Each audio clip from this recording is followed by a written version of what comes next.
got a feeling, a great feeling from Jimmy Lakey.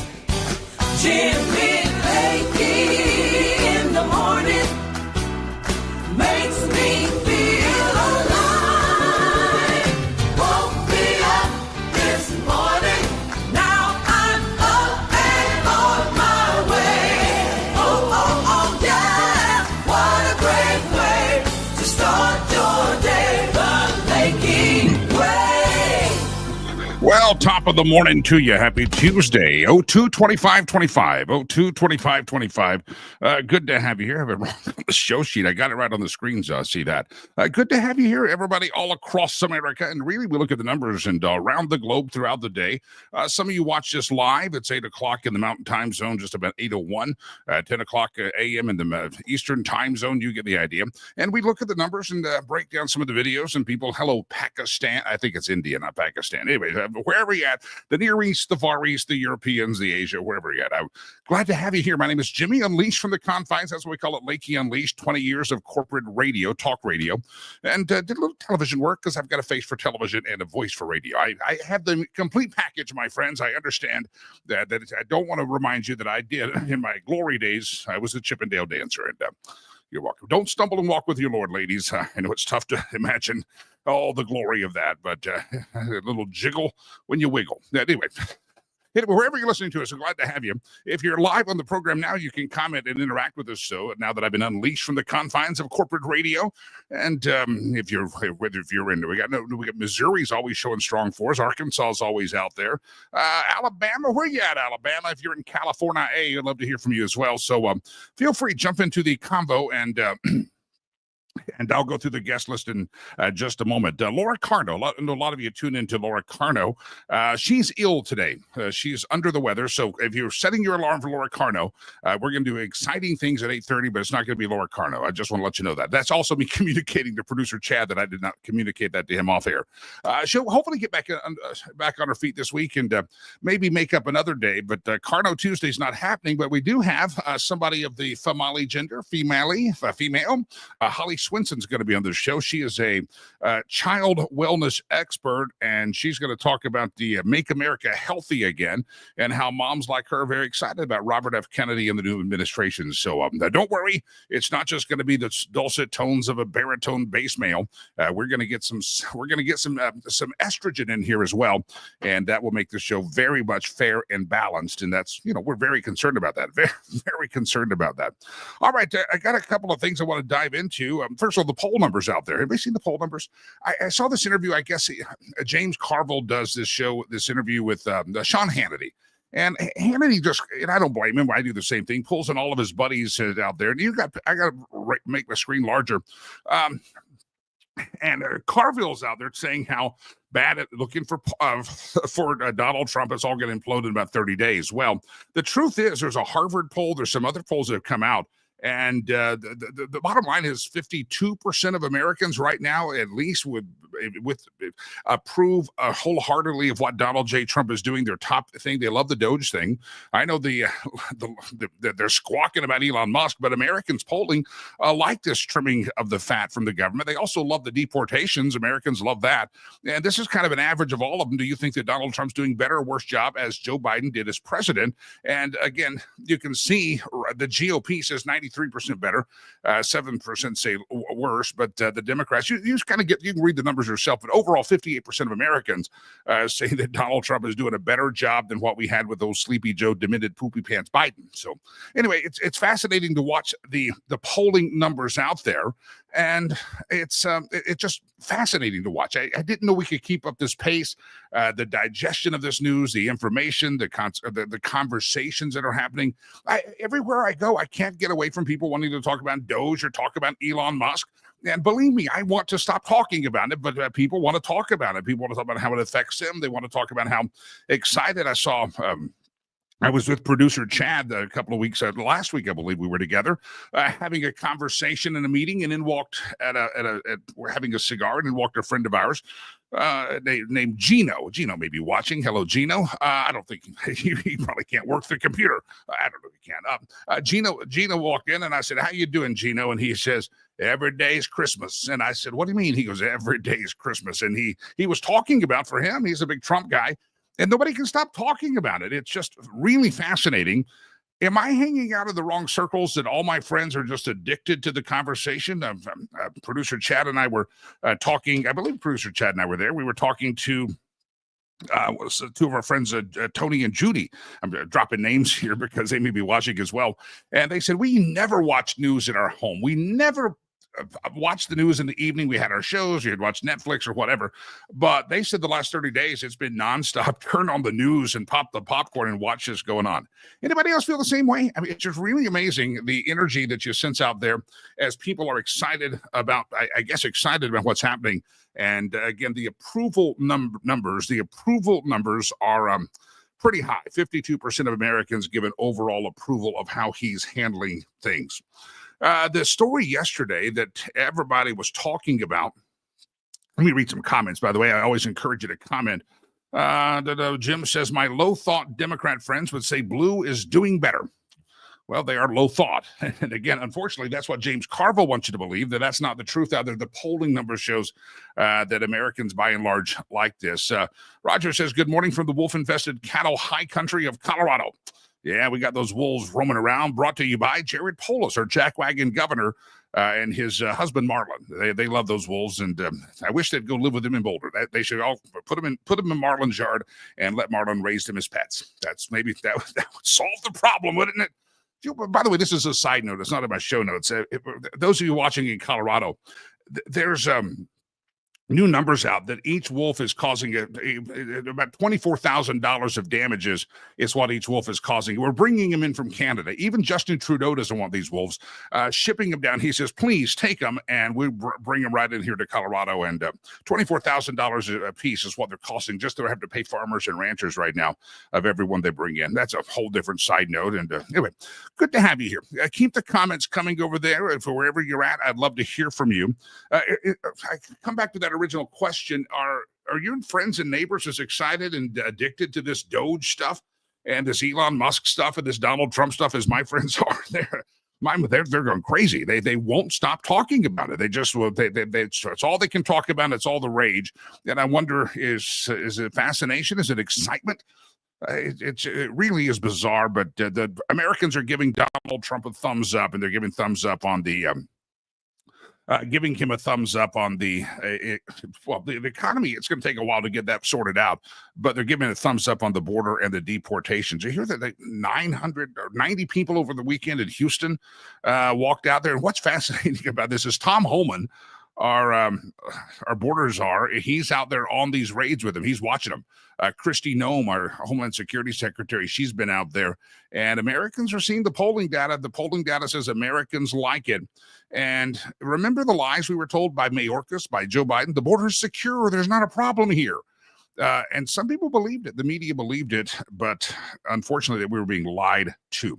All right, let me get some other topics of the news. You can comment on all these topics in the on all the pages. Good morning to Rumble this morning. We had a little technical glitch. We heard halfway through the Rumble show. Not sure what happened yesterday, but glad to always pick up new followers. If you can share it on a platform you're at, if you're on the Twitter this morning, feel free to do that. If you're on the Facebook.com/Jimmy Lakey fan page, that's my page. That's the one I share on throughout the day. We're also at Facebook.com/Red Wave America, Facebook.com/The Media Equalizer. Love to hear from all of you on all the platforms. Instagram, good morning. And again, keep those chats coming in, and we'll put them up on the screen, and you can be worldwide famous this morning if you're watching in real time. Hello from Arkansas. One of the reasons we moved was because of your jackwagon governor. There's a lot of folks that get out of here because of our jackwagon governor. Listen, all of America, listen to me. In about 2 years, people are going to start determining they're going to run for president. And there's going to be a dweeb named Jared Polis that's going to try to fake his way to make you think he's a libertarian and a modern, kind of a moderate guy. He's the governor of Colorado. His term is up in 2 years, and he will announce that he is going to run for president because he's a rich, fat kid that always wants to get what he wants. Listen, He's no moderate. He's not a libertarian. He is indeed a jackwagon. He has done more to destroy this state than any governor that I've lived under in the 20-something years that I've lived in Colorado. So just warning you, write the name down, Jared Polis, and when he shows up on the national scene, he ain't much to look at. He's not much to listen to, but he's going to try to convince you that he's a very moderate libertarian guy. And he's anything but that. And I think anybody in Colorado that's reasonable and has values like maybe you and I do would tell you that Jared Polis has done dastardly damage to the state of Colorado. He's the guy that we have a thing in Colorado called the TABOR. It's called Taxpayer Bill of Rights. And you can't raise taxes on people without a vote of the people. And his predecessor, Bill Ritter, started this thing where they said, well, what if we don't call them taxes? We just call them a fee. And then the idiots on the Supreme Court of the state of Colorado said, oh, that's fine. As long as you don't call them taxes, they're not taxes. And so Bill Ritter did it a little bit. And Jared Polis, every time the legislature gets in session, they raise our taxes, but they don't call them taxes. They call them fees. Jared Polis is a deceitful man, and he will do anything to take money from your pocket, even if it means he has to deceive what the intent of that money is or what the root of that money is. It's taxes. Whether it's a fee. If the government's taking, it's a tax. And Jared Polis abuses the people of the state of Colorado in so many ways, and he signs every bill that a radical legislature puts before him. And he's got one problem. He wishes he looked, sounded, had pretty hair, and could get by with some of the stuff that Gavin Newsom gets by with. So anyway, I'm just warning you. That's a warning shot to America. Jared Polis will be danger for you. So Polis is a fraud, PSA. There you go. Producer Chad sums it up. He tries to, some reason, Art Laffer, the great economist, sometimes somehow is a friend of the family. And I've lost all respect for Art Laffer because he's somehow allowed his name to be associated with Jared Polis. But Jared Polis is not a conservative. He's a radical, crazy man. Just telling you that. All right. Elon Musk sends out an email. Or excuse me, a text. He's a tweeter over the weekend, and he says, hey, all of you federal employees, we'd like you to give us 5 things that you did. There's a copy of it right there, a screenshot of it, if you will. And let me blow my screen up so I can see it. Consistent with President Donald Trump's instructions, all federal employees will shortly receive an email requesting to understand what they got done last week. Failure to respond will be taken as a resignation. It is amazing how many people went crazy about that and said, how dare you ask what I was doing? Let me ask you, would you be offended? And maybe you've been in a situation to where your boss has asked you and said, hey, why don't you write down the top 5 things you're working on right now? What did you accomplish? Would you feel threatened by that? Would you feel offended? Everybody start to comment in all of our chat rooms across America. I'd love to hear, can someone explain to me why it's a big deal that the boss says, hey, just tell us what you accomplished last week. Now, Donald Trump was doing an interview, and he says, really what we're trying to do is see if they're alive. Are they at the computer? Are they still checking their, are they still checking their email? We don't know. I mean, you've got tens of thousands of people, quote, working at home and no direct accountability, maybe a Zoom staff meeting. And there's probably a good chance that some people have died, passed away, and the computer's still sitting on the kitchen table, and the family doesn't know what to do with it, and they're drawing a salary. Now, Elon over the weekend, he put up another tweet, and let me pull it. I guess I have a physical copy of it, so I'm going to read the screen. He did a follow-up, and he says the email request was utterly trivial as to the standard for passing the test. It was to type some kind of words and press send. That's really all they were looking for. They weren't going to look at, oh, you did this, you did this. You could say, I opened the email, I read the email, I was angry at the email, but I responded to the email, and I'm about to hit send. Those are my 5 things. They would be fine. He says, yet so many fail that inane test urged on in some cases by their managers. Have you ever witnessed such incompetence and contempt for your taxes or how your taxes are being spent? It makes old Twitter look good. Didn't think that was even possible. Let me ask you, my friends, would you be offended? Give me your thoughts if your boss, why do you think they're so bothered by this? Now, it was interesting. There was one lady, I think she did a CNN interview, a young lady, did a CNN interview. She had her makeup on and she had all the stuff up. She looked like she was on a webcam, but she got all dressed up, dolled up her family, said, I'm going to be on CNN. And she did all the stuff that she had to do to get ready for this interview. And she was a government worker, and she did all that trouble, probably hours of getting ready and all sorts of just preparation for that, so that she could complain for 45 seconds on CNN about how offended she was as she got asked what she did in her office all the time and what she's been accomplishing. I just don't understand it. And I think America understands. I think if you're not in the Beltway, I think if you're not one of these live off the government teat workers, then you probably understand that, hey, it's okay. What did you do? I showed up at work. I did this. I've been working on whatever your project is. You should have 3, 4, 5 things that you did in your project last week. So Elon has come back and he said that he's going to give a pass here, and he's going to give it 24 more hours. Now, here's what, and I don't have the scoop on this one yet. What's interesting is there's been some departments, including Kash Patel's FBI, that are telling their staff, don't respond. We will respond on your behalf. Now, I don't know if that's the old guard still in there. I'm not sure if this is a turf war that's going on, the inner squad between the Trump appointees, but it's going to be interesting. I want to read I'll show you the SpongeBob here in just a thing, but Matt Walsh, if you know Matt, he's a great guy, great blogger and filmmaker. He's got the Matt Walsh blog. I always had a low opinion of many federal workers, he says, but now that it seemed them all melt down and cry because they're expected to provide the faintest evidence that they're actually accomplishing anything with taxpayer-funded job we've given them, I realized that my opinion of them was still somehow too high. And I really think that kind of sums up what America feels here, that if your boss, the president of the United States, which you serve at the leisure in the executive branch, says, hey, could you just give me 5 things you're working on right now? 5 things you did this week. Maybe it's I worked on my computer. I typed some, whatever. 5 things, 5 simple things. I mean, if any of you like me who have been a parent, you'll ask your child after they get in the car from kindergarten or first grade or third grade and say, what was your favorite part of the day? I know some parents that do, what was your high? What was your low? Whatever kind of psychiatry and voodoo you do on your kid, that's okay. That's your business. But I think a kindergartner, you can get a kindergartner to name 5 things that they did in kindergarten today. And it might have been, I went to the bathroom. It might have been, I didn't pee my pants. Whatever the case may be, anybody could do 5 things. This was such a low bar, and to watch the freak out is quite amazing. And what say you? What do you think of that? Have any of you? By the way, you would probably have some federal employees out there, and we won't tell Brother Elon that you're here, but we won't tell Brother Elon that you're here. But did you do your 5 things? Jim says, I would not be offended. I'm used to beginning of the work week, check-ins, same-day completion notices, and end-of-the-work progress reports. I think most Americans are. You're used to the progress report. Now, I've been in a profession that was a little different of talk radio. I did a talk show for 4 hours, and I do an hour or so here.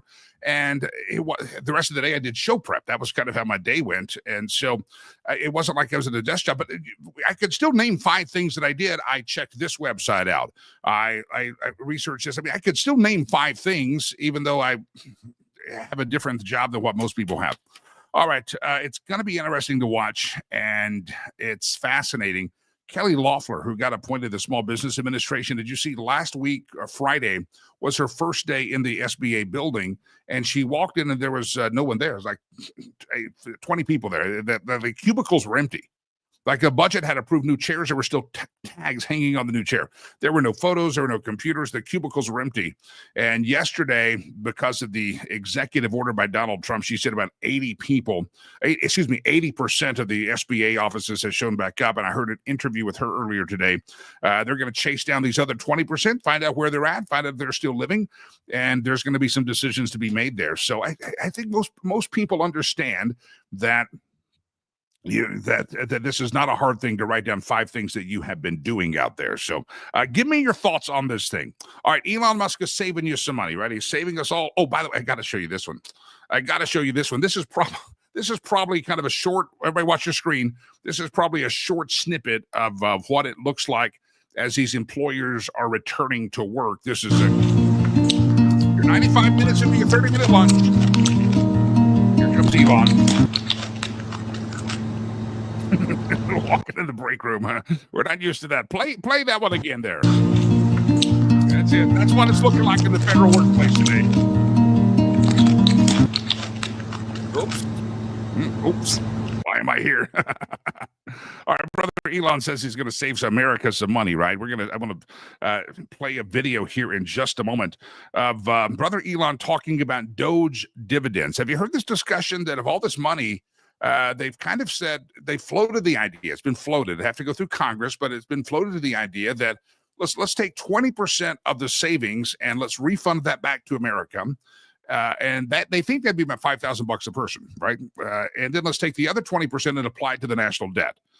So there's all this talk and discussion that's going to have to go through Congress, and I want to play some video about that here in just a second because Elon explains it. He explained it at the CPAC conference. But before I do, I want to remind you that our sponsor right now, we're looking for another studio sponsor. But right now, our studio here is sponsored by my charity, Rivers Promise, being that we just talk about Rivers Promise on the program, and we have open spot on that thing to be a studio sponsor. Yesterday I sent some of our monthly fees over to Rwanda for our charity there, and I'll be honest with you, we're short. We're short on what we should be. The first quarter of every year is always the toughest for us, but as our school grows, we have to do better at this. So I want to encourage you today, would you contemplate prayerfully and see if you can make a donation so that we can end February a little bit stronger. I told my guys, I say we're a little short. I'm going to plan to give you some more money by the end of the week, but here's what you're supporting over there. We're building Legacy Christian Academy. I don't want you to just hear my voice here. I want you to hear the children sing the song. And this is a song that I think this went out on Instagram around the holidays, but these are our kids at Legacy Christian Academy that we're building there. And the reason their desks are outside isn't because we ran out of space. Right around New Year's Eve, we were cleaning this. I went over there, my son and we did a deep clean of the school, washed windows, holiday kind of mid-semester cleaning. And so we brought all the desks out of the lawn so that we could literally scrub every corner of the school and take pride in what the good Lord's let us build over there. And we wanted to do that. So while the kids were out there, their parents and myself, we were volunteering and cleaning and scrubbing, and you might have seen some of the video. This is what we're teaching these kids, and this is what, if you donate today, I would appreciate it. We're, again, short this month in a significant way, but it always works out, but I want you to help it work out. So here we go. Watch this, and I've got another one later in the show you'll enjoy as well. But this is it's a Legacy Christian Academy. The kids are standing out singing right before right at the first of the year, and they're outside because the school's being cleaned, and they're waiting for their parents to. And by the way, it's holiday, right? They're all in school uniforms. You know why? For most of these kids, that's all the clothes they have. For most of these kids, if we did not give them a school uniform, a lot of them would be in literal rags and pretty nasty clothing. When I first got out there several years ago, the kids were, a lot of kids have any clothes on. So this is why they're wearing school uniforms on the Christmas and New Year's holiday. It's because that's the only clothes they have. All right, watch this. My God, so great, so strong and so mighty, there's nothing my God cannot do. For you, my God, so great, so strong and so mighty, there's nothing my God cannot do. My God, so great, so strong and so mighty, there's nothing my God cannot do. The mountains are his, the rivers are his, the sands are his, and the water too. My God, so great, so strong and so mighty, there's nothing my God cannot do. Those little white desk over there, the kindergartners. So you get the idea. Legacy Christian Academy, and those kids would not. A lot of them have clothes. They don't get new shoes, and we don't buy them. We buy shoes at least once a year. We feed the kids 2 meals a day, and we're one of the top schools. We just got an award for being the top school in our district again, and we've only been full operation a couple of years. Listen, if you could do $30 right now, that feeds a kid feeds a kid 2 meals a day for a month. If you do 65, that sends the kid to school for a month, and also that pays for their meals as well. If you can do $20, whatever you can do. We're short this month. I have until Friday to make good and get some things done. If you can help us out there, what you're doing, it's not just me talking about a charity. That's the real work. Those are the kids that you're helping, and I would appreciate it. Riverspromise.org, riverspromise.org. We're short this month, but you could help us. Riverspromise.org. All right, let's come back and talk more about that in a second. Let's talk about the DOGE dividend. Anybody want some DOGE dividend? Would you like this? This is an interview that Elon did. Brother Elon did a CPAC talking about what should we do with the money. We're saving trillions, if we get billions of dollars, trillions of dollars. Well, Dennis says, question of the day, it seems that I should be only be offended. I should only be offended. Yeah, well, the question of the day is, would you be offended if your boss asked you to list out 5 things that you have been working on? Would you be offended? Dennis says maybe he should be offended. What would you be? I'd love to hear it. All right, this is Brother Elon talking about the DOGE dividends. Anybody like the DOGE dividends? They're talking, again, it's got to get through Congress, and Congress is sometimes hard to get stuff through, but the Democrats imploded about the idea of giving the money. Again, let's get the concept here. Money comes from your tax check, your paycheck. That's the deductions, all these deductions. They suck it in the federal government. They suck it to Washington, D.C., and they give it to agencies, and some of it makes it back to your community. For instance, the Department of Education might give some money to your local school district or your state, but they allocate and say, hey, we took the money from you. We're shuffling it up and putting it in a basket up here. We're going to dole it back out to you, but you have to spend it on this. Well, why didn't you just leave that money here the whole time? And we could have decided what our prioritizations are in our district. No, it's better that we tell you in Washington, D.C. So they take the money from your paycheck. They suck it to Washington, D.C., and they say, wow, we've got to give millions of dollars to get male circumcisions done in Mozambique. Well, let's give that money away. And that's what they've done. And DOGE is going in saying, why are we spending all this crazy amount of money in all these crazy little areas? Let's not do that. If we're going to save some money, maybe we give 20% of that money back to the American people, around $5,000 a taxpayer. That would be nice. And the Democrats implode on that. Here's the interview it's a little bit long, but it's you ready? Here we go. There we go. Let's talk about these DOGE dividend checks that everybody's talking about this week. And I know you tweeted out that you're going to, does everybody want like a $5,000 check in the mail? It sounds kind of good, right? And the best part about it would be knowing where it came from. That's $5,000 that you sent them last year. Totally. It's money that's taken away from things that are destructive to the country, and from organizations that hate you to you. That's awesome. Does it seem? I mean, have you talked? I mean, that's like glorious. That's like it's the best. The spoils of battle, you know. Spoils of battle. I like that. Is there traction on that? Yeah. So yeah. I talked to the president, and he's supportive of that, and so it sounds like that's something we're going to do.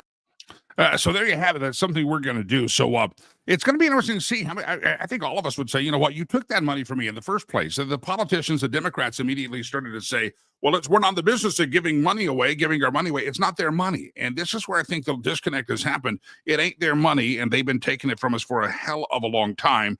And I like the idea of a little DOGE benefit, a little DOGE money back. And we know that it was our money in the first place. It's not the government. This is not the government being generous to you. This is the government doing what's right and giving you money back. I know some people say go supply it to the national debt. I say put it in the pocket of the people that you took it from in the first place. And it's a reminder that they shouldn't have been taking all this money for you to do the stupid stuff that they've been doing.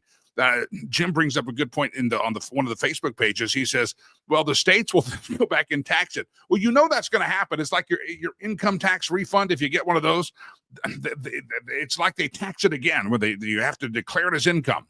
And I'm sure there's some greedy little beady politicians going, we're going to tax that.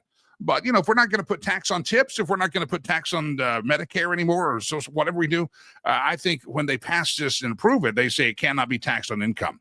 The Republicans need to throw that in there that, no, you're not going to, if you're in a 20% tax bracket, 30% tax bracket, 40% for whatever, the government's not going to give it to you and then tax the hell out of it and get it back. I think they need to pass it with tax-free savings. Now, I can't say that they would do that in Colorado. Jared Polis is a greedy, deceitful man, and Jared Polis is going to want to have his beady little fingers on that money if he can. But what do you say? Anybody in favor of a DOGE deficit, a DOGE dividend? Is there anybody out there that could oppose it, and what reason do you oppose it? Give me your thoughts in the chat room on that as well. There is by the way, I want to go to this. Anybody follow Dershowitz? Alan Dershowitz is a real smart feller, and he always has something smart to say. And regarding all these employees that are very much opposed to having to write the 5 things down that they did, Dershowitz, who's a Harvard Law professor emeritus, told Newsmax that President Trump is going to ultimately have to settle the dispute between the executive branch because Trump on Monday backed Musk memos demanding that all federal employees write a list of recent 5 accomplishments or risk of getting fired. Now, the FBI and the DNI heads told their employees not to respond. Now, this is very interesting because the DNI, Director of National Intelligence, which is Tulsi Gabbard, and also the FBI, which is Kash Patel, they're telling their employees don't respond. Others were told that replying to Elon Musk is voluntary.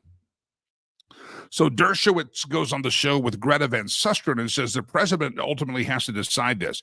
He's the head of the executive branch, and if he has conflict between Elon Musk, who is not technically employed by the government, and the head of the FBI, who is technically employed by the government, the head of the executive has to make the decision. Dershowitz says there's only one executive, and that's the president, and ultimately the buck will stop with him, and he has to make the decision. But Dershowitz says he doesn't see any constitutional issues about this thing because we're in a constitutional crisis. Elon Musk has demanded they tell 5 things that they've done. Dershowitz said, no, it seems like you have a turf battle between maybe Tulsi Gabbard, Kash Patel, and Elon Musk. Maybe they're just tapping the brakes here. We don't know. But Dershowitz says, I don't see any problem about asking employees to list the 5 things they did this weekend. I just sat down and I listed 28 things I did this past week and made me feel pretty good that I accomplished some things. Dershowitz says, at the end of the day, this is an attempt to get the executive branch under control. This is a show of power. This is a show of muscle flexing. It clearly can't be enforced.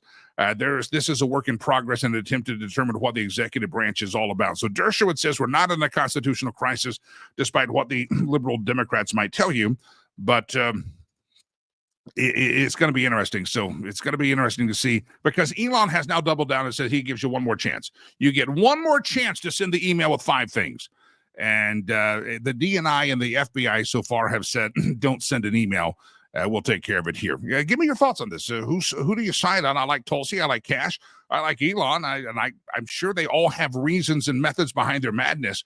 But give me your thoughts on what seemingly is kind of a crack in the unity of these Trump appointees, because some of them are telling the employees, hey, don't be messing with this. So it's going to be very interesting. Dennis says, I should only be offended if I'm a government employee. It appears that they feel like their overseers are immune to accountability and are automatically employed for life. See, this is the thing I think government employees have to realize they're not employed for life. That job is not theirs. That Senate seat, that House seat is not theirs. That cubicle is not theirs. You know, a guy like myself, 20 years in radio in Colorado. Both times I was laid off. I call it fired, but there's budget cuts and stuff like that because they don't like local talk radio. And so they trim as much off of local and then try to fake it. It's a whole different story. We got to do behind the scenes chat on that. But you know, it's amazing. I'm watching some of these government workers on television and it's almost as if they're shocked and offended that DOGE has come in and made some cuts and they don't like him or whatever.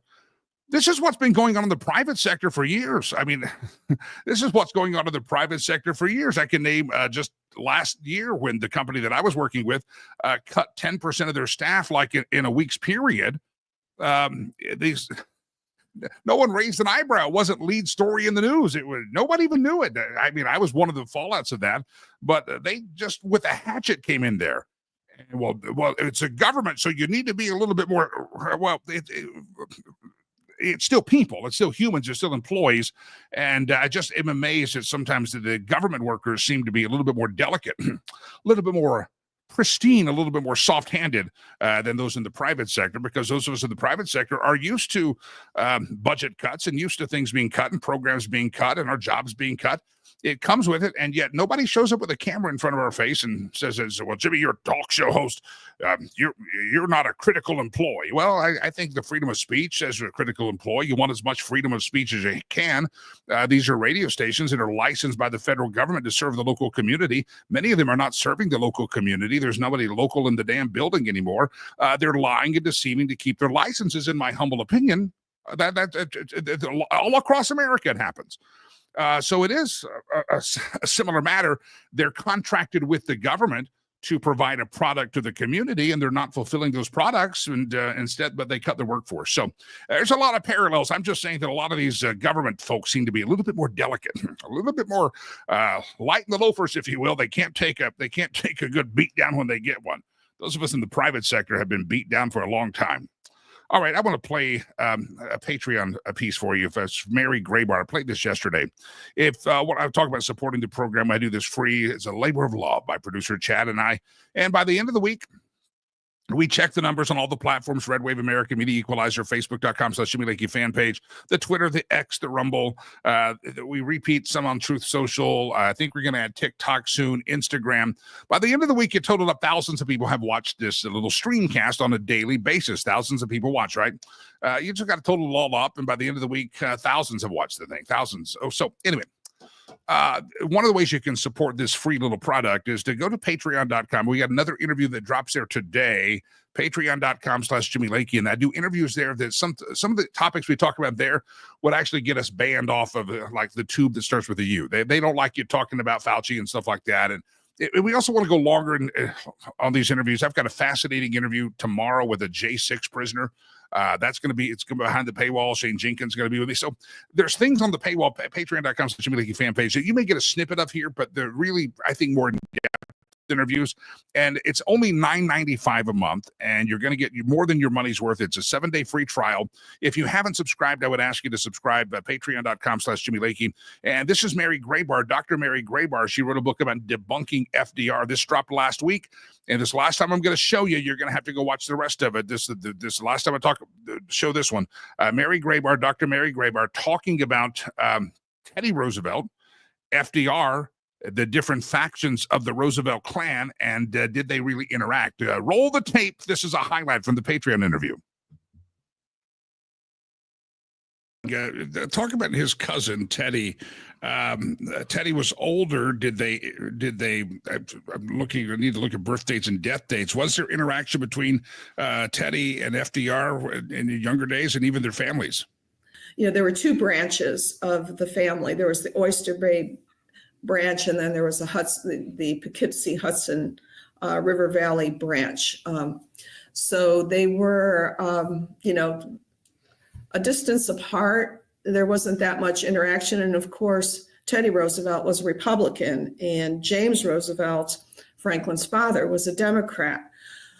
So there really wasn't much, but Franklin really wanted to be part of that family. He wanted to latch onto the fame and glory of Cousin Teddy. And he was invited as a teenager to come out to Oyster Bay for a party, defied his mother, and did go.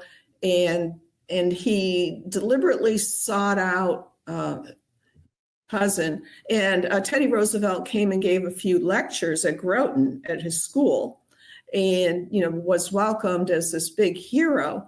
And so Franklin maneuvered to sort of get Teddy's endorsement of him, and really just emulated him and tried to ingratiate himself with him. And of course, then married Eleanor, and Teddy Roosevelt officiated at the wedding. So, but that was a political marriage as well. So, there was that connection. So one way to get in with the Oyster Bay branch of the family is to marry someone from there, which is what Franklin Roosevelt did. And I think it was a calculated political move. And that calculated political move also happened to be he married someone from the other side of the family, and that was his cousin. Eleanor was a fifth cousin, but still a cousin nonetheless. And she didn't have to change her name when she got married. She was, let's just keep the same name. We're still got the same kinfolk. Remember they made fun of Jerry Lee Lewis for he married a third cousin. A third cousin, I think.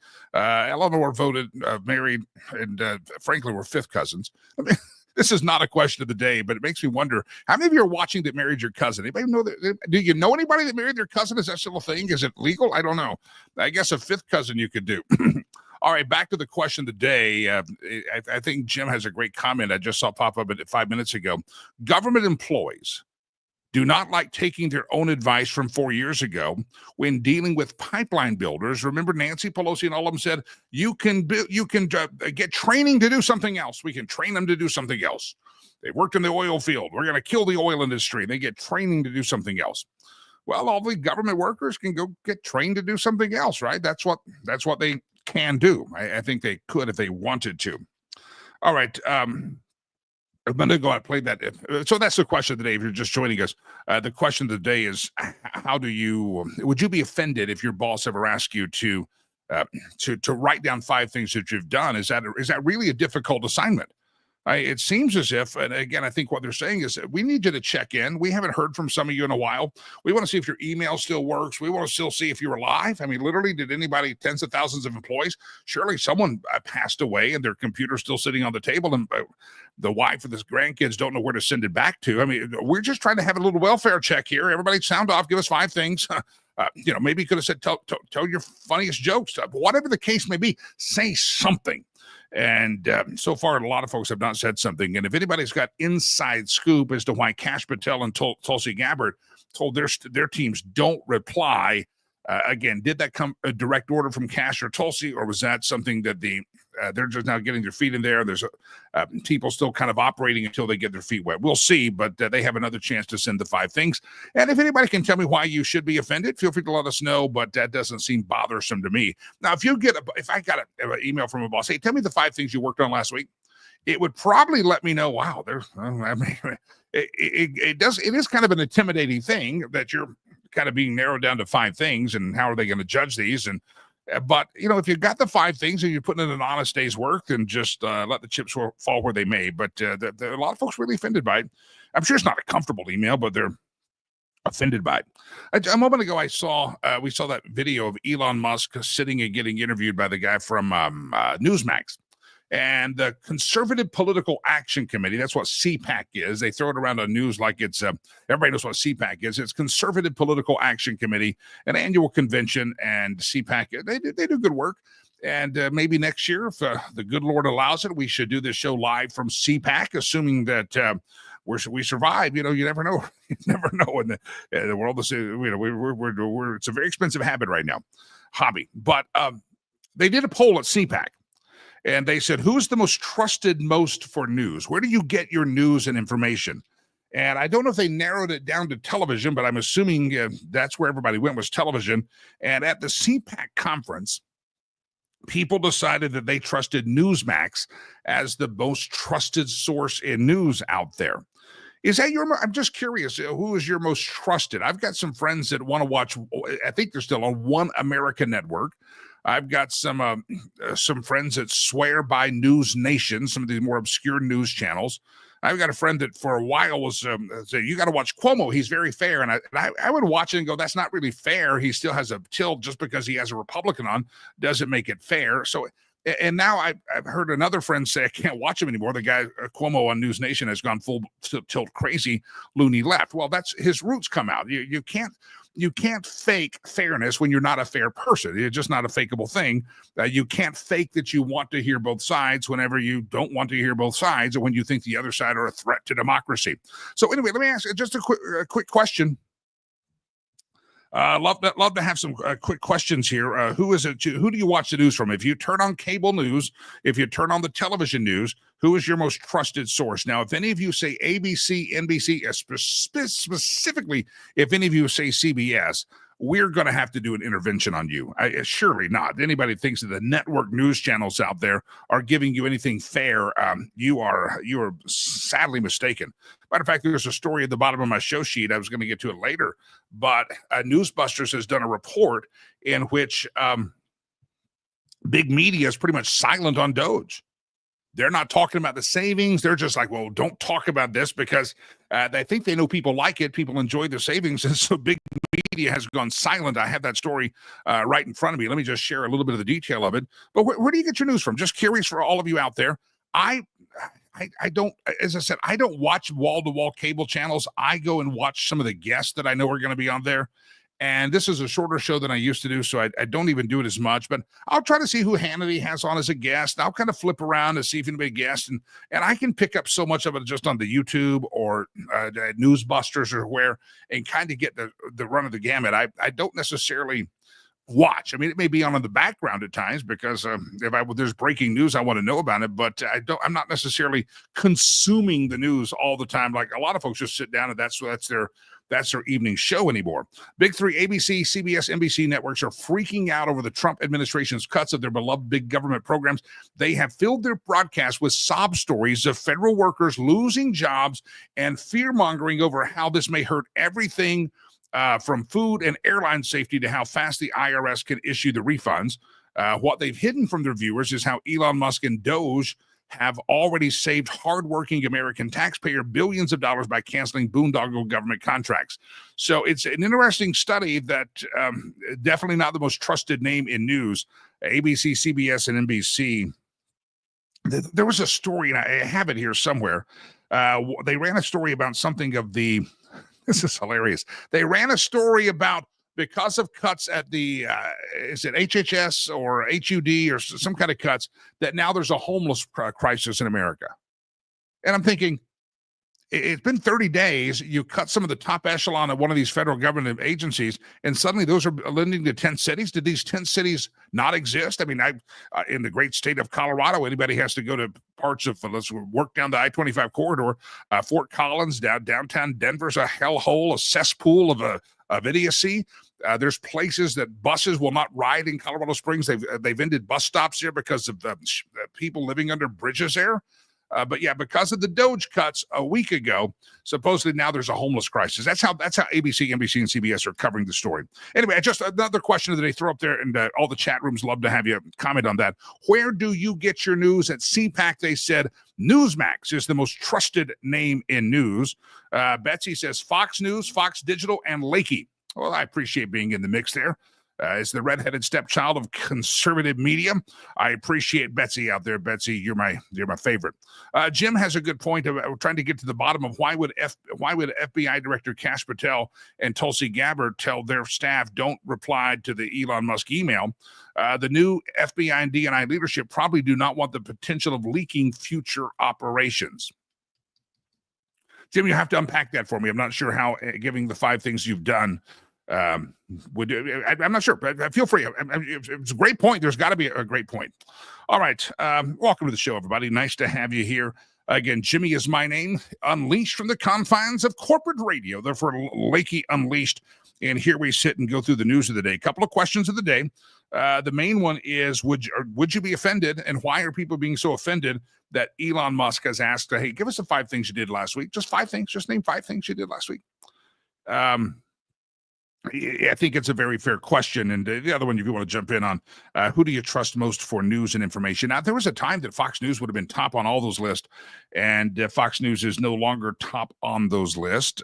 So anyway, it's just fascinating to see, because you can watch all sorts of different networks and you can get all sorts of different spin on things. And that's why I don't sit down and consume any one network at any one time. I read more, I scroll more, I'll get highlights more, but I don't need to have a constant feed of propaganda from CNN or News Nation or Newsmax or anything like that. There's a lot of information out there. Off the Rumble feed, Vera says Newsmax is her trusted. Laura Ingram, she's a good one. Epoch News is good. X is a good source. I mean, if you keep up with it, you got to scroll real fast. And by the way, our numbers are fantastic on X anymore. We're doing better and better. Not as great today. X, wake up out there. We want to hear from you. But it's where's your trusted source of news? It's a tough one out there to get the real stuff. All right, let me switch topics here, and we're not done yet. I just want to switch topics here for just a moment, and I want to bring into the conversation Holly Swenson. She's a child wellness expert. She's written a book called Stop, Drop, Grow, and Glow, forming deeper and more joyful connections with yourself and your children. One of the things I was most excited about of the Trump appointees and the Trump cabinet was Robert F. Kennedy going to Health and Human Services, because I have been a long-time believer, even though I admit I drink too many diet sodas. I do admit that, but I do make up for some of that in other things that I none of the margarines. We do the real butter. None of the seed oils. We don't do that at my house. Matter of fact, I found some seed oil on the top of a cabinet the other day and put it out in the trash. I said, why do we still have this canola crap? We're not running automobiles in here. This is a kitchen. And so I got rid of that. Holly Swinson, a child wellness expert. And there's so many other things happening right now that the work of RFK Jr. is not necessarily the front page. But Holly, welcome to the show. Hi, Jimmy. Thanks for having me on. Let's dive in here. There's this mom movement that Robert F. Kennedy Jr. has. Even before he ran for president, the moms loved Robert F. Kennedy Jr. because of his stance on against big pharma, his stance on nutrition. Give me your thoughts. Robert F. Kennedy Jr. is going to be real impact coming up here. Yeah, so I think what's exciting about him taking the helm is that I think he's really working to prioritize a movement of health, liberty, and environmental integrity, which I think, that's a lot to bite off. But I think he's looking at things like tackling chronic disease, advancing regenerative agriculture, protecting natural habitats. There's a lot that they're trying to spearhead here that I think is huge, because I think, you look at our diets. The diets in the U.S. are horrendous. In things like sustainable farming practices and reducing chemical reliance. So he's got a lot of things that he's working towards improving. He's also been very outspoken about reforming the nutrition department in the FDA because he says they aren't protecting the kids. And so I think it's a noble cause. I think it's one that really needs to be spearheaded. And, I'm just hopeful that there's a growing force here that's going to help clean up the food we're feeding our people. And I think it's really ultimately just time for more wellness. Right before he took office, the FDA magically came out and said, oh, okay, red dye number 3, we should get rid of that. There's so many food products that we have in our food that the Europeans don't allow. Matter of fact, if they want a cereal to look like a berry or a cherry, they actually use cherry or berry juice to make that color. We use some chemical conglomeration. It seems like this should be a real simple change, but because they already have the technology to make it red in different ways, they do that overseas. Why is it that we banned red dye number 3, but they got 3 years to get it out of the product? Well, I think they're just giving companies time to reform their products. But yeah, this food is not good for us. Red 3, which is the one they just banned in January, it's a synthetic dye. So it's petroleum based.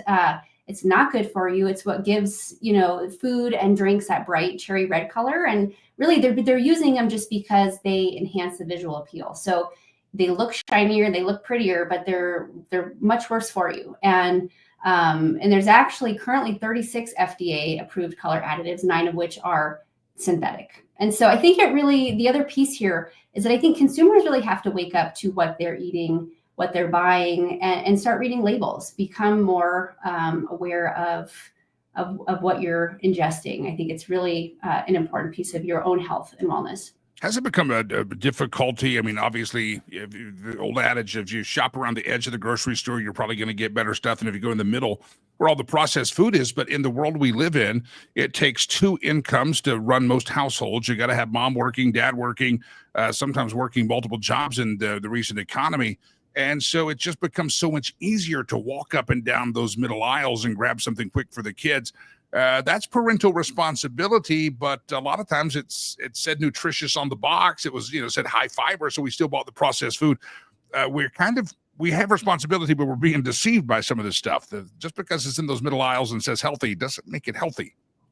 You're totally right about that. And I think that we really should be almost shifting to a thought frame of like food as medicine, right? So when we look at things like chronic illness and cancer and diabetes and all these things that are unfolding daily, I think you have to educate yourself. And, and when you're talking about shopping at the grocery store and you're, the periphery, maybe you're talking about where you find the fruits and vegetables and the whole foods. Whole foods is really where it's at. You want to think nutrient-rich foods, fruits, veggies, whole grains, healthy fats, nuts, seeds, and fish. I think ultimately you just need to, I think, again, advocate for yourself, advocate for your kids, and don't be afraid to pick up the box and look what it is that you're buying, because I think it is a responsibility, not only for you, but for those in your family. I've seen some memes out there. Gatorade comes to mind. I thought it was a big deal. Got Gatorade. That was a big deal when I was a kid. It's kind of a new product. But I've seen the old labels. It was there was no dye. It was just natural coloring. It was just it. And then through the years, I guess to save money or something, all these dyes and chemicals went in there. Did that even get approved? And because it used to be a very natural product, if the old labels tell me the truth, and it's gone to some kind of a chemical concoction. It seems like those that we trust in our government to oversee and protect us have not been doing a good job of that, Holly.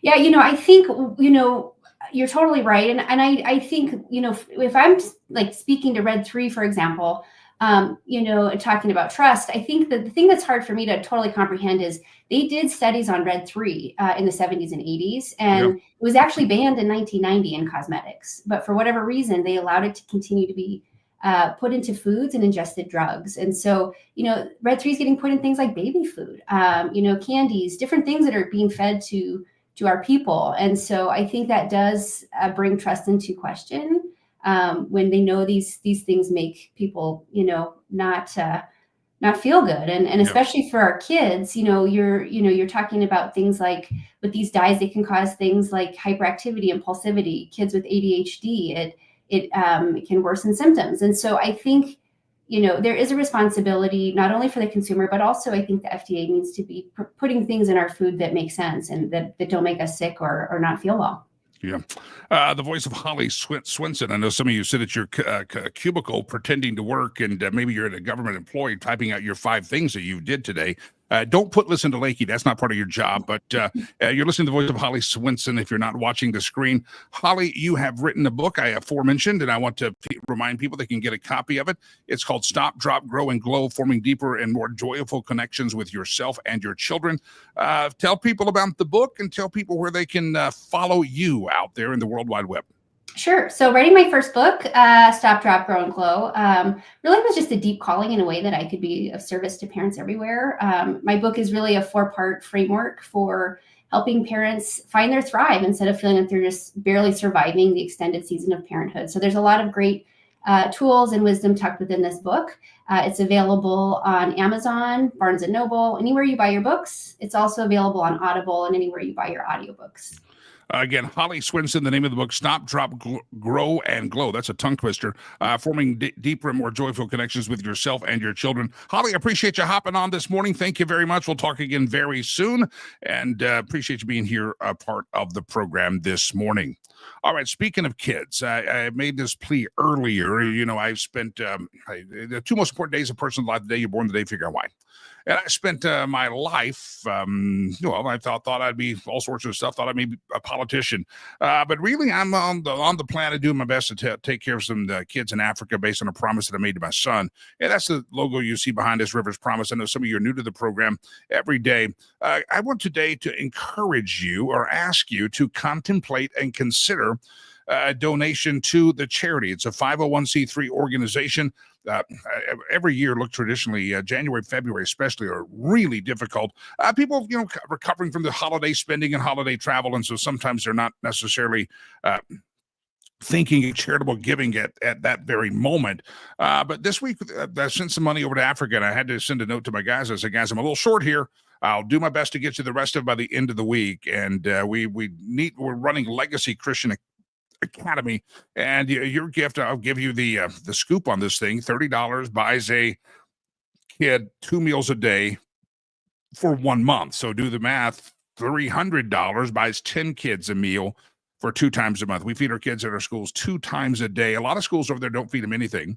It's a Christian English speaking. We teach them English. We believe education is the ladder that a kid can use to get out of the extreme pit of poverty. So again, if you could contemplate and consider, I know some of you still living under Bidenomics. I know some of you like me. You got kicked to the curb by the employer, right? I mean, whatever, we're all facing stuff, right? But if you could make a generous donation or a small donation, generous, whatever the case may be, help us catch up by the end of this month. And we're coming up on it, and we're short. And there's a certain amount I need to hit every month, and we did not hit it. And, we may make it up in November, but still, January and February are very tight on the cash every year because of the holidays. So if you can help us out, riverspromise.org, riverspromise.org. And I will show you some of the kids. This is I explained earlier, these are the kids, they're outside of the school, because this is when I was there a month ago. or 2 months, December into January. And we brought all the desks out of the classroom of our first building of Legacy Christian Academy. We brought all the desks out and sat them outside because we were deep cleaning the school for the holidays. And the kids are all in their uniforms on this holiday because a lot of them didn't have any other clothes. Matter of fact, on this trip, they sat at their desk, and I don't know if you see it in the photo, we fed them. I took food. You know why? Because a lot of them, because they were out for the holidays and traveling around, they weren't getting the 2 meals a day that they normally would get at our school. So a lot of them were really hungry. And so this is what we're doing. We're meeting real needs for real children. And I want you to hear, this is the power of education. It's a Christian education. This is them singing about, and you can listen to it closely. You can sing, they're going to sing, I am a doctor because of education. And every kid got a chance to, and sometimes they'd step over each other. I am a driver. You'll hear them. They're talking about their dreams and aspirations because of the education that you and I are helping to provide them. And let me tell you this, before I get to this. When I first went to this area, we asked the kid to write down your dream. What do you want to be when you grow up? No one could answer the question. They just didn't know if they're going to be alive the next day. So this is a powerful, powerful song. And if you can make a donation, we're short this month, riverspromise.org. Watch this.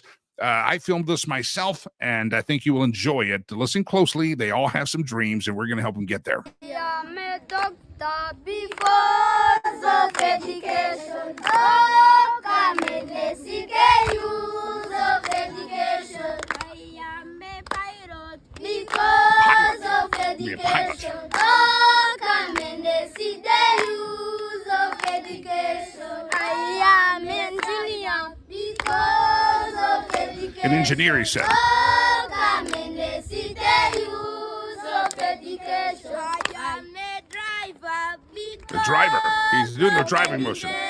oh, come and let's see the use of education. I am a teacher. A teacher. There we go. You get the idea, my friends. Maybe exit that out of there. Sorry, I got too many buttons going on here on my screen.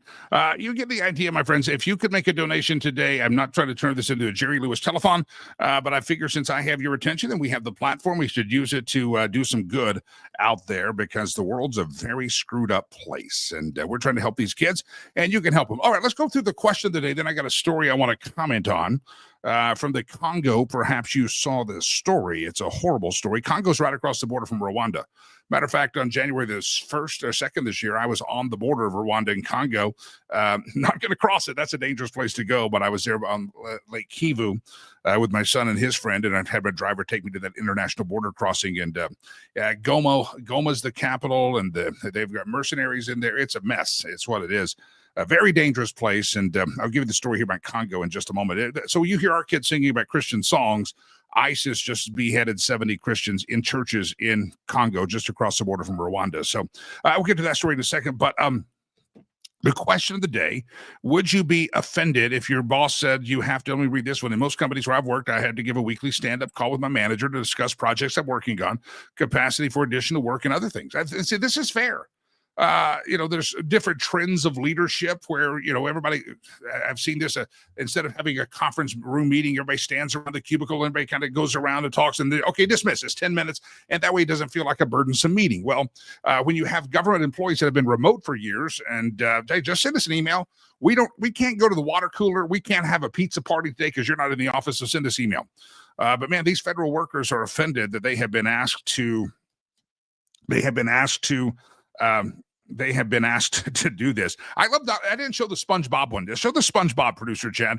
This is what President Trump put out, Elon Musk put out, and they said this is a low standard here. The very low standard got done last week. Government employee. I cried about Trump, cried about Elon, made it into the office for once, read some emails, cried about Trump and Elon some more. Trolling these federal workers that are out there crying and whining. And the big media is playing right into it. The big three, NBC, ABC, CBS. By the way, did you hear that Joy Reid, we talked about this, Joy Reid lost her show on MSNBC. They're canceling her ass. And Lester Holt got dumped as well. Now, I still don't think there's much hope of redemption for some of these networks, but it is interesting to see these big, powerful Pravda agents, propagandists are falling by the wayside. Here's a little video, a little humor about Donald Trump and Joy Reid. NBC cancels Joy Reid's Lefty show as a network. makes major shakeup. Well, we'll play that one again because it was a short one. Donald Trump.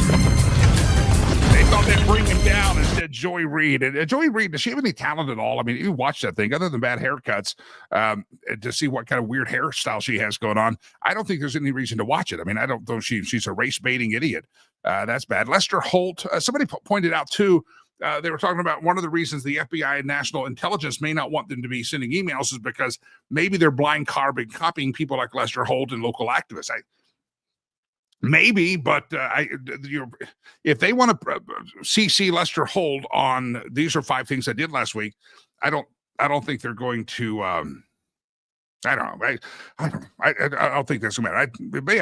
There may be some objection. I still can't figure it out. I'm sure the truth will come out here soon. Why Kash Patel's FBI and Tulsi Gabbard's DNI have said don't respond to this email from Elon. Don't know why. Again, it could be there's a good reason. It could be that just they haven't. I mean, they haven't even. Probably don't have their key card to get in the building right now. I mean, they're probably so new that a lot of these, there's operational staff below them that make these kinds of decisions, I'm sure. So we will see what happens. All right. Mark Cuban.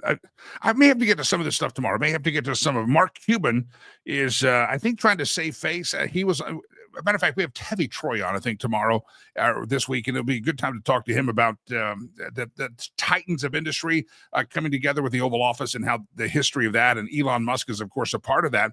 And I find it interesting that Mark Cuban sided so much with Kamala Harris because he has a real issue with Donald Trump and kind of a jealousy issue and got his feelings hurt by Donald Trump.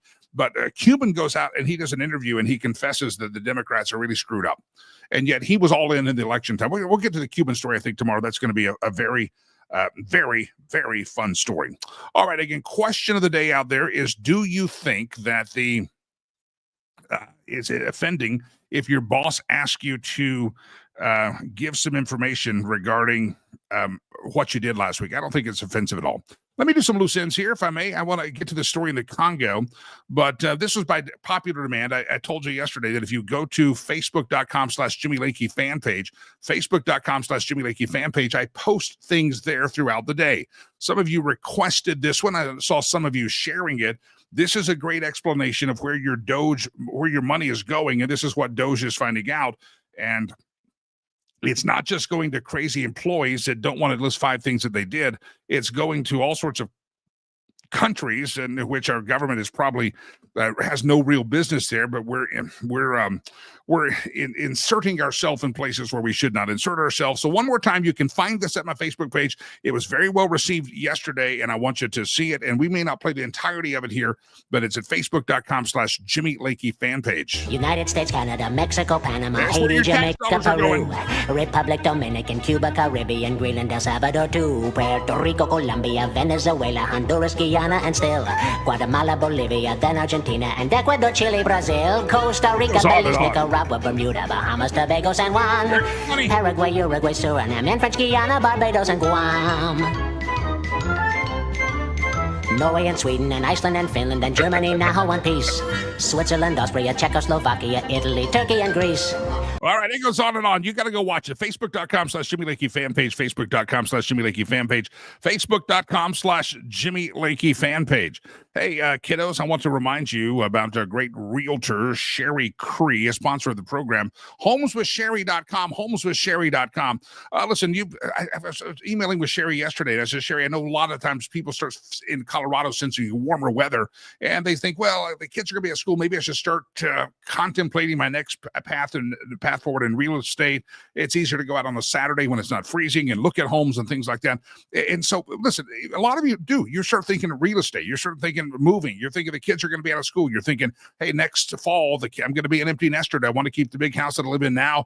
Maybe you have a baby on the way and you need more space. Whatever the case may be, Sherry wants to be your realtor for life. And every season, whether it's a first home, whether it's your retirement home, and everything in between, she believes that, a matter of fact, if you walk the right step, your real estate transactions through the years can create generational wealth. Listen, Homes with Sherry. She is a white glove realtor. I mean, the service she provides is very much top notch. And she wants to have a conversation with you. She's not going to pressure you, but she knows.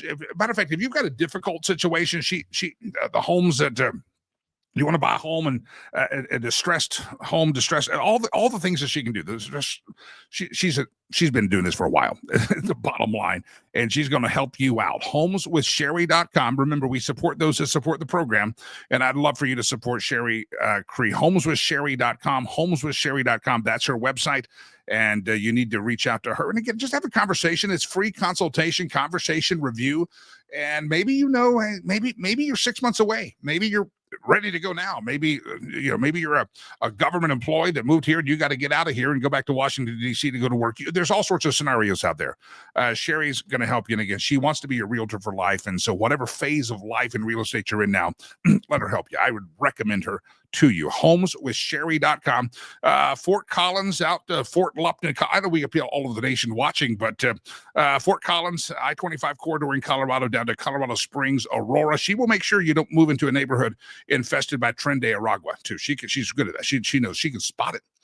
Boulder, high-priced real estate to see if she can help you find a bargain there. Maybe you need to leave Boulder and drive till you qualify. Windsor, Wellington, you get the idea. Homeswithsherry.com. Homeswithsherry.com. Homeswithsherry.com. All right. So many other stories I haven't gotten to on my show sheet today, but we've had a very good time. Can I play something for you? I want to put life in life is short. And I've got this story out of Congo. I'm going to put a graphic on the screen. If you have me in the small window, put me in the big window. This is going from about 1930 in America. And they talk about how much we used technology back then and how much time we spent with our friends and family and God back then. And I want you to watch. It's going to go through the years. It's going to go through 70 years. And I want you to watch how our priorities have changed. And maybe we should rethink our priorities. Again, this show about politics. Jimmy, you're supposed to be slamming Nancy Pelosi and Chuck Schumer all the time. Now, sometimes it's that's why I don't watch a lot of cable news. I'm like, sometimes let's stop talking about this stuff. Sometimes let's just talk about how we're doing, how the neighbors are doing, how we're helping kids in Africa, how we're supporting our local church, how we're helping the food bank. Being angry about politics all the time is not necessarily a healthy thing to be. And I want you to watch this. This is just an animated graphic of surveys through the years of how much time and where our priorities have switched. So blow it up on the big screen and watch this. Families at the top there. Online's at 0%. Bottom. We're at 54, 56, 7. Look at that family line, second, drinking. Restaurants growing, not at home eating meals anymore. 86. What's about to happen, my friends? It's as soon as December. The bottom line. Church has now fallen in the back. Neighbors are on the bottom.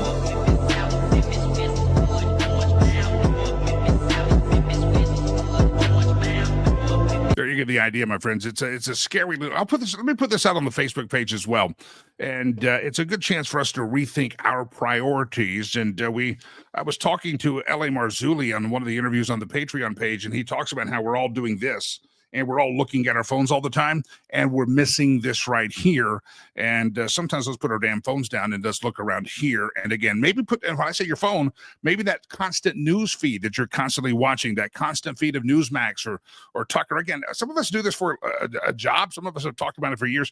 But I think the healthiest thing is you got to learn to cut it off in your head and realize there's more to life than being angry at politicians in Washington, D.C. I want to give you this story here. I wasn't aware of it.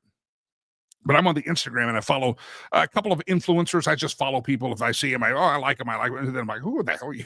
I saw this kid, a young man. I think he's a college student, and he was on the news page. And he was on his knees, and he's a believer, a Christian believer. And he said, "Let's pray for 70 Christians who were beheaded." And I don't know if you saw this story. The Democratic Republic of Congo is a hellhole. It's a cesspool. It borders Rwanda, and that's why I wanted to do the compare and contrast of showing our kids singing Christian songs, but just across the border, 2 hours down the road, let me read the story. 70 Christians have been beheaded with machetes or large knives, according to multiple groups that monitor terrorism and persecution by Islamist militants in the Democratic Republic of Congo. The 70 Christians were rounded up by Islamist rebels from the Allied Democratic Forces, a group affiliated with the terror group Islamic State, or ISIS, according to Open Doors US, which monitors Christian persecution around the globe. The Christians reportedly were all from the Lubero district, were forced out of their homes allegedly in the morning of February the 13th, with the rebels shouting, "Get out, get out." They were taken hostage. They were moved to a small Christian church in the village of Kasanga. There, inside the building that they had been considered a sanctuary, they were all tied up. Then all 70 of them were beheaded, according to the groups, the coordinators and things like that was running things like that. 70 bodies were discovered in the church. They were found tied up and beheaded. So, all that being said, my friends, there's a lot of stuff going on out there, and we may think that our problems are the top of problems of the world. But if you're a Christian, make sure you're praying for your brothers and sisters around the globe, because some 70 of them lost their head. And it was just touching to see this kid on Instagram. His name is Haven Lau, or Haven Low. And somehow, if I follow people on Instagram, I just follow that. Oh, yeah, that's good. I like it. And he just led all of his followers, millions of followers, in a prayer for the 70 Christians beheaded in Congo. And so just remember, while you're taking advantage of the fact that we live in such a free country, other people do not live free like we do. And just imagine the horror they went through. But we hope that we know that on the other side, they were welcomed as martyrs, and that day they were received in paradise. Anyway, throw that story out there. If you haven't heard about it, that's the stuff that's happening around the world. And that's the stuff that I'm so amazed. We don't ever get those kind of news stories, do we? We don't get those news stories. We get DOGE and Elon, and we get Donald Trump. And sometimes we have to open up our blinders and say there's other stuff going on around the world. Indeed, indeed. All right. We're going to wrap it up for the day, but I'm going to play one more song for you. And this is, again, what's amazing to me is because that Congo story hits real. Because I was at that border crossing. Now, that's further in the country where I was at, but that's just down the road. And there's that Islamic activity there, bringing about persecution of Christians right down the road from where we're building Legacy Christian Academy. Another reason why we just got to help these kids grow up to be strong. Got to help them to grow up to know Jesus. Got to help them to grow up and know English and education, reading, writing, and arithmetic. And so this is why in the face of those Islamist terrorists, probably that those murders took place well, the roads are windy. As a crow flies, it's only 50 miles to the border, but we wind it up and down to 3 or 4 hours, get behind trucks. But it probably could have been in that area 4 or 5 hours. Could have been there. Quicker than you'd be in Kansas City from Denver, quicker than you'd be in New Mexico from Denver. That's how close they probably were to those killings. And so that's why I play this one more time. These are our kids at Legacy Christian Academy singing, knowing that not far away, there's brothers and sisters and little kids and of all ages that died because they have their faith. So watch this again. My God, so great, so strong and so mighty, there's nothing my God cannot do. For you. I love that part. So strong and so mighty, there's nothing my God cannot do. My God, so great, so strong and so mighty, there's nothing my God cannot do. The mountains are his, the translator messed up on that, the remaker. The mountains are high, is what they said. My God, so great, so strong and so There's a little white desk over here. They're the kindergartners over there. All right, you got an idea. If you'd like to donate to help us out over there, I'd appreciate it. Riverspromise.org, riverspromise.org. Love to have you help us out. And again, that's the stuff we're teaching them. The reason, by the way, the reason the desks are on the classroom are out of the, is because we're cleaning the classrooms that day. And the kids, notice, are all in uniform. And the reason I said they're in uniform, because a lot of these kids would not have clothing or shoes if it weren't for us, or proper clothing, and they wear their uniform nonstop. We took them to a celebration last year, and I said, why are the other school kids here? Their uniforms look better. And they said, remember, your kids, when they get a uniform, that's like their clothes for the rest of the year. That's day in, day out, and they may sleep in the clothes. I mean, that's how it is. So, all right, riverspromise.org. We'd love to have, I told you we're short this month. So far, we have till the 28th. It's a short month. January, February, traditionally our hardest months. And but we'd love to have your help today if you can make a donation of any size. $30 feeds a kid for 2 meals a day for a month. And $65 sends them to school and gives them the food. And if you could do 650, you get that. That's 10 kids. If you can do 300, that's 10 kids. If you can do one kid, if you can do half a kid, you get the idea. Whatever you can do. We're a little short this month, and I'd appreciate riverspromise.org. A couple of things I want to end with. If you're worried about your financial future, I want to remind you about Lehman Lewis Financial Group. They've been helping clients just like you and I navigate the complex world of finance. They have experienced advisors dedicated to creating personalized strategies tailored to your unique goals, your strategies, wherever you're at under the sound of my voice. Could you please listen to me? LehmanLewis.com. They believe in building lasting relationships with the client. They're going to take time to get understand your needs, work closely with you, and develop a plan that lines up with your values, your aspirations. Maybe you're just starting that retirement planning journey. Maybe you feel like you're behind the curve. Maybe you feel like you think you're ready to retire, but you're not quite sure. LehmanLewis.com. Let's see if they can be of a help to you. I'm friends with them. Don't let financial uncertainty. Just know that the plan is solid. We've talked to Joshua Lewis on this program many times, and I would encourage you to get in touch with Lehman Lewis. LehmanLewis.com, anywhere to the sound of my dulcet tones. Reach out to them. They're based in Loveland, Colorado, but they can talk to you from anywhere. For the most part, there may be an exception or so, depending on certain regulations, but they're good people. I know they're good people. I spent Thanksgiving Day eating, feasting at their home. They're friends, and I'm proud of their support, and they want to help you see you brighter tomorrow when it comes to retirement. And again, if the best time to start planning for retirement is today, the same way the best time to plant a tree is today, because in 30 years you'll be thankful for it. Maybe you just kind of been blindly dumping into accounts and you're not sure there's a lot of strategery there. Let's see if we can get some strategery going for you. All right, I'm going to read a few more comments. The last chance to jump in on the thing. Are you offended that the Elon Musk has asked these federal employees to jump in and name 5 things that they have been working on? Are you offended by that? I've got a couple of stories we're going to carry over to tomorrow. I've got one about Mark Cuban. I want to get to that. Anybody up in Wisconsin, if you're a Wisconsin person, I need you to be here tomorrow because we're going to talk about your governor. Your governor wants to change, instead of calling them moms, you're supposed to call them inseminated people. Yeah. What is it about Wisconsin? Is it Wisconsin or Minnesota? Well, Minnesota gave us Tim Walz, right? Yeah, these people are bat crap crazy up there. Good Lord. I had to call Sherry Creed and move the hell out of there. Those people are nuts up there. Anyway, we'll talk a Wisconsin story tomorrow, and also have this story that's just populating out late last night, and I did the research, and it's absolutely true. I remember Joe Biden was going to have a revolution on cancer. They're going to have no more cancer in the world, no more cancer ever. And he didn't do a dang thing. He did form a charitable foundation, Biden Cancer Initiative.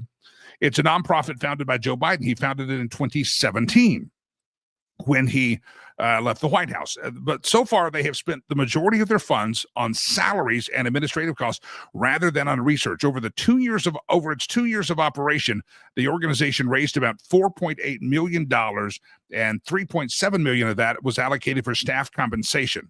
65%. They did not distribute grants for research at all, but instead focused on convening stakeholders and promoting initiatives and data sharing and patient support. But they didn't do anything to solve cancer. Millions of dollars went through there, and they just paid a bunch of salaries there. Yeah, this stuff pisses me off when I read that stuff. Because as I said, if I knew when we ran our charity, if we just had to do stupid stuff and be USAID and the Biden con family give you money. But we're doing an honest charity. Well, look at there, honest charity. There's a lot of honest charities out there. If it has a name Biden or Clinton, it probably I wouldn't trust it at all. All right, let's read a couple more comments. We read Mary's comment. Rich has a good point about our Rich Long says it's not just the additives in our food, it's the amount of time people eat at one time. We're a populace of excess. You're right. I'm guilty. I try to cut my portions back. I'm trying the intermittent fasting. Yeah, I'm working on that myself. You're preaching to me, Rich. I appreciate you. Let's see. Jim says those uniforms are much better than the Raiders and Kansas City Chiefs shirts. Yep. We did that one time. We were driving down the road about 10 years ago, and I had a guy, I think it was a Baltimore fan. He was a fan of some team, and we're driving down this bumpy road in the middle of Rwanda, and he says, "Stop, back up." But we thought we lost something, and he saw a kid No joke, saw a kid wearing the shirt of his favorite football team that said Super Bowl champions, and it was the year, and sure enough, it's the year they lost the Super Bowl, and yet the losing jerseys you hear get distributed in Africa, and he actually had to get out and take a photo. He thought that was an urban legend, but yeah, the losing, because they haven't printed up ahead of time. So this year, I guess we can go to Africa and look for some Kansas City Chiefs jerseys or shirts over there that say Super Bowl champions, and they're not. They are not. All right, ladies and gentlemen, it has been a pleasure to be here on the program. Somebody messaged me yesterday and said, have you checked in on KK and old Joe Biden? We may have to look up Corn Pop and KK again and see how they're doing. I do see down here, we could check in with I call her the macaroni lady. You want to see her again? We thought this at first was Stacey Abrams when we found out that her charity was a fraud and her global initiative was a fraud. This is not Stacey Abrams, but we thought it was, and it's not. But this is probably how Stacey Abrams felt when she found out that we now know that she got $2 billion given by the Joe Biden administration on the way out the door, and they gave her, you have 7 days to spend it. You got to spend it all in 7 days. A lot of salaries. Hang on. He ain't put the pen down since he got here. 1 minute, we can't have transgenders in the world. We can't have Mexicans. We can't have nothing. 1 minute we ain't gonna be able to eat macaroni and cheese on the side of the road. I don't know. I don't feel like I just feel like the world just need to start over. No. Hell no. Don't worry about it. Don't just scratch what I just said. The world does not need to be started over until this is a stressful life. You don't know when you're going to pass away, how you're going to pass away. You don't know what's next. Somebody going to come randomly. Oh, and what's up with these planes crashing every damn well? It's something going on. Y'all stay off them folks' planes. Y'all see it? Don't worry about it. I can't. I don't know why that's funny. Am I the only one that find that just hilarious? Especially when I thought it was Stacey Abrams, as we discovered that she was funneled $2 billion by the federales under Joe Biden. All right, ladies and gentlemen, it has been a pleasure. Hey, pray for the Christians in Congo. Would you do that? And be prayerful about making a donation to Rivers Promise today. As I said, we're short, and I love you. I love you all, but would love to have your help. RiversPromise.com, RiversPromise.org. Hey, I want to remind you there's a casino gala coming up. It's a Rivers Promise Casino Gala. It's in Colorado. Fly in from everywhere. You can get a room at the Omni Interlaken Resort and Hotel. It's a beautiful facility. It's in their outdoor pavilion. Good Lord, when the weather is good, and we'd love to have you be at the casino gala. There's information on our Rivers Promise page under events. And again, it's going to be a fun night. May the 17th, time to plan. Get yourself a table, register yourself. It's just there's live music, there's food, there's a cash bar. It's just a celebration. It's one of our big events. So we try to do 2 big events a year, and this is one of those. So Rivers Promise, May 17th. I'd love to see you at our casino gala. Ladies and gentlemen, I'm out of time. I'm over time, as a matter of fact. I appreciate everybody being a part of it. Again, our website, riverspromise.org. There's going to be an interview drop here real soon on the Patreon page, patreon.com/Jimmy Lakey. Thanks to Lehman Lewis Financial Group, Sherry Cree, 1 Hour Heating and Air, Corey Clinton. Thanks to all of our great sponsors. If you'd like to be a sponsor, info@jimmylakey.com. Hey, everybody, I'm Jimmy. We'll be back tomorrow. I've got big stories from Wisconsin and Mark Cuban and all sorts of other stuff. Until we meet again, riverspromise.com, riverspromise.org. I am Jimmy Lakey. God bless you, and God bless America. Peace. I'm out of here. Bye-bye.